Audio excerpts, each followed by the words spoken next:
नमो भगवते वासुदेवाय। संपूर्ण कार्तिक पुराण कथा और महात्म्य। एक बार ब्रह्मा जी ने नारद जी को कार्तिक माह के विषय में बताते हुए कहा कि कार्तिक माह भगवान विष्णु जी को सदैव ही प्रिय है।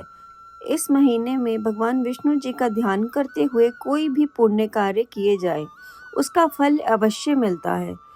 सभी योनियों में से मनुष्य योनि को सर्वश्रेष्ठ दुर्लभ कहा गया है। प्रत्येक मनुष्य को कार्तिक माह में पुण्य कर्म करने चाहिए, क्योंकि इस माह में सभी देवता गण मनुष्य के समीप हो जाते हैं। इस माह में देवता मनुष्य द्वारा किए हुए स्नान, व्रत, वस्त्र, भोजन, चांदी, स्वर्ण, भूमि आदि दिए गए दान को विधि पूर्वक ग्रहण करते हैं। इन सभी में से अन्न दान, जो कि सभी पापों का नाश करता है, का अधिक महत्व है। कार्तिक माह में मनुष्य जिस किसी मनोकामना से दान अधिक करता है उसे वह अक्षय रूप में प्राप्त होता है। यदि कोई मनुष्य दान देने में असमर्थ हो तो उसे कार्तिक महीने में प्रतिदिन भगवान के नामों का स्मरण करना चाहिए तथा गंगा जी में स्नान करते हुए कार्तिक माह की कथा पढ़नी चाहिए। ऐसा करने से भी मनुष्य पुण्य का भागी बनता है। इस माह में भगवान को प्रसन्न करने के लिए किसी भी मंदिर में भजन कीर्तन करना चाहिए, स्वयं दीपदान करना चाहिए तथा दूसरे के दीपक की रक्षा करनी चाहिए। मोक्ष पद प्राप्त करने के लिए तुलसी तथा आंवले के वृक्ष को भगवत स्वरूप मानकर उनका पूजन करना चाहिए। जो मनुष्य कार्तिक माह में जमीन पर सोता है उसके सभी पाप युगों युगों के लिए नष्ट हो जाते हैं। मनुष्य अरुणोदय काल में जागरण कर गंगा में स्नान कर के करोड़ों जन्मों के लिए बुरे कर्मों को धो डालता है। कार्तिक माह में दीपदान का महत्व। कार्तिक माह में दीपदान करने से स्त्रियों एवं पुरुषों द्वारा जन्म से लेकर अब तक अर्जित पाप कर्म नष्ट हो जाता है। इस विषय में एक प्राचीन कथा बहुत ही महत्वपूर्ण है। प्राचीन काल में द्रविड़ देश में बुद्ध नामक एक ब्राह्मण निवास करता था। उसकी स्त्री बहुत दुष्टा और दुराचारी थी। उसके संग दोष से पति की आयु क्षीण होकर वह मृत्यु को प्राप्त हो गया।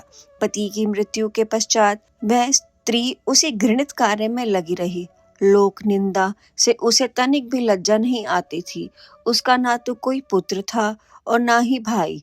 वह सदैव भिक्षा से प्राप्त अन्न को ही ग्रहण करती थी। वह अपने हाथ से बनाए हुए शुद्ध भोजन को भी ना खाकर मांग कर लाए गए बासी भोजन को ही करती थी। वह तीर्थ यात्रा से भी सदा दूर रहती थी। ना ही उसने मंदिर आदि में जाकर कथा प्रवचन ही सुना था। एक दिन कुत्सा नामक एक विद्वान ब्राह्मण भ्रमण करता हुआ वहां आया।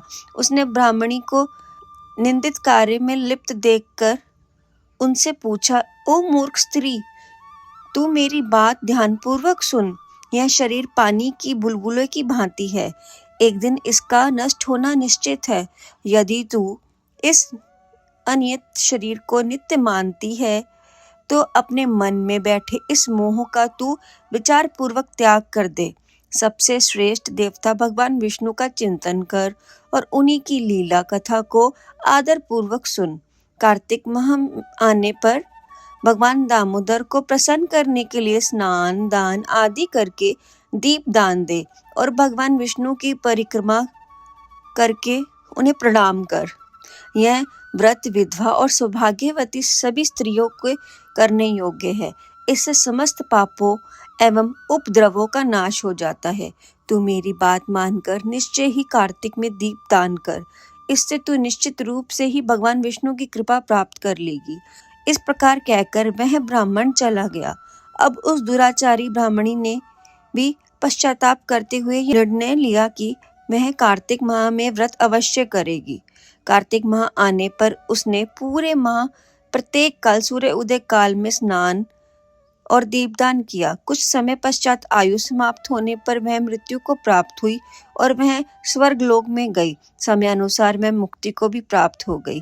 जो व्यक्ति कार्तिक व्रत में तत्पर होकर दीपदान के इस इतिहास का श्रवण करता है और स्वयं ही दीपदान करता है, उसे अवश्य ही मोक्ष की प्राप्ति होती है। ओम नमो भगवते वासुदेवाय।